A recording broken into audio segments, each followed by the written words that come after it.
I'm just making this video because I know I will never, ever will be able to meet Marilyn Manson. I've met many great fucking rockers, musicians, artists in my lifetime. But I know in fact I will never be able to meet Marilyn Manson. You know, I first heard of him in 1993, 94 when I was about 10, 9 years old.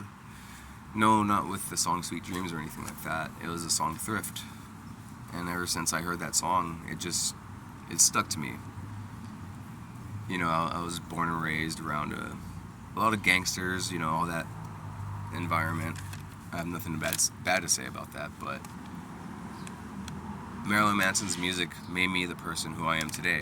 You know, I would rather be a washed up fucking rocker instead of a fucking dead gangster 6 feet under, you know. But I had my chances to meet him, but I don't know if it's bad timing or whatever it was, but a day after my birthday, September 1st, my friend comes to me and says, oh, hey, you know, Marilyn Manson was doing a signing by the old Amoeba Records. He was doing a signing with Shia LaBeouf. You know, that kid that did those movies or whatever, Holes, whatever the fuck it's called. Yeah, it tells me a day later. I'm like, holy fucking shit, really? Thanks for telling me now. And then Marilyn Manson played September 6th, I'm sorry.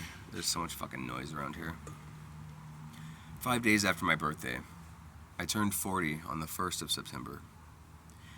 And, you know, I find out, you know, he was doing like a VIP meet and greet and all that shit for like $600 or so. I don't have many friends anymore.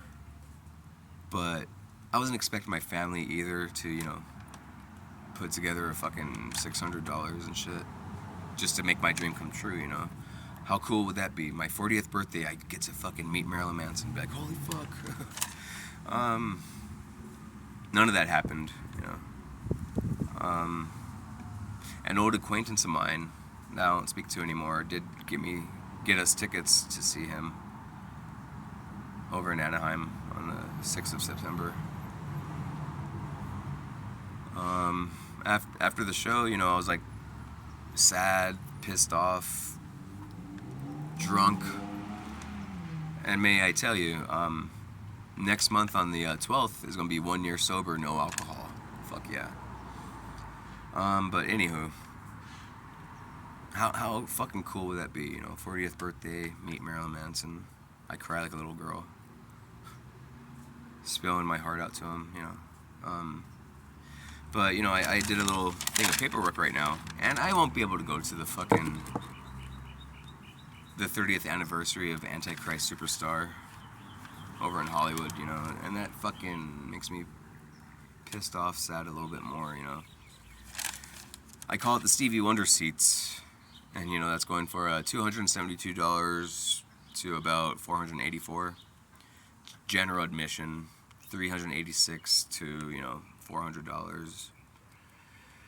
General admission for the pit, $1,000. Lodge seating, $3,000. And, you know, I don't even want to go further with that or anything, you know. It's just fucking disappointing. That's all, you know. It's like I even did a stupid thing. I made a Instagram account just so, you know, I could write Marilyn Manson a message. You know, I know he won't read it, but like, okay, hey, I want to go meet this fucker. And, you know, I'm in the area of like Eagle Rock and all that shit. And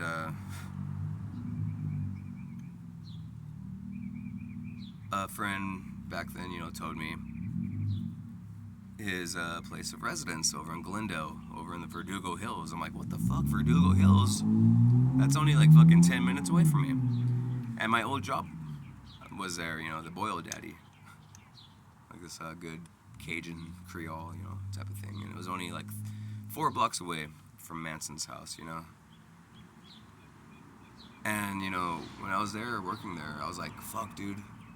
Imagine if he just walks in. I'll be like, you know, like, What the fuck? But yeah, that's one dream of mine that will never, ever fucking happen, and I know this for a fact. And it just fucking sucks. I just want to meet Marilyn Manson, have a conversation with him for at least like 10 fucking minutes. Do some artwork with him, you know? Discuss music. Fuck politics, because I don't give a shit about any of that like I do with religion. Those are the two things that just fucking fuck everything up. But I know I won't meet Marilyn Manson, and it fucking sucks. And I know just because I put this video out there, it won't make it happen. It won't be like, oh, hey, Manson sees this video, like, oh, hey, let's make his dream come true. But, you know, with my mind thinking, I'm like, okay, maybe this video would work, because, you know, in a way, it's like a form of networking. Someone would see the video, share it, hopefully, or, you know, word of mouth, whatever it is, you know. Yeah, that's one thing that makes me very fucking depressed. I know I say it over and over, but, you know, I will never meet Marilyn Manson. And I would really like to discuss that letter he sent to Roz Williams many years ago, back in the day. And I would really like to hear Marilyn Manson's thoughts and subject matter and all that shit about Roz Williams and other musical influences that influenced him and all that stuff, you know, like have a jam session with him, you know, like wouldn't that be fucking magical?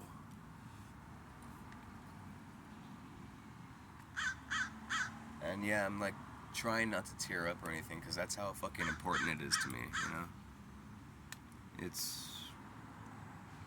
I wouldn't say he's my hero, but Manson has pulled me through so much fucking shit. Long story short, but you know, I got blamed for a friend's death when I had nothing to do with it at all. Even though he passed out drunk in my yard and I got him a ride back home. And the nephew, whatever, smacked him in the fucking head. Whatever, you know, he passed away. A good friend of mine passed away. And, you know, I was blamed for his death because I'm a devil worshiper and I listen to Marilyn Manson. Fucking come on, man. They can't take a responsibility. Anyway, that's a whole different fucking subject matter. But, yeah, I don't know what else to say. It's just another fucking shitty day in Highland Park, Eagle Rock, whatever. But hopefully I do get to meet my inspiration, you know. Yeah, man, that's all I gotta fucking say, pretty much. I'm just gonna smoke some weed now and get out of this heat. And yeah, hopefully I do meet him. See y'all later.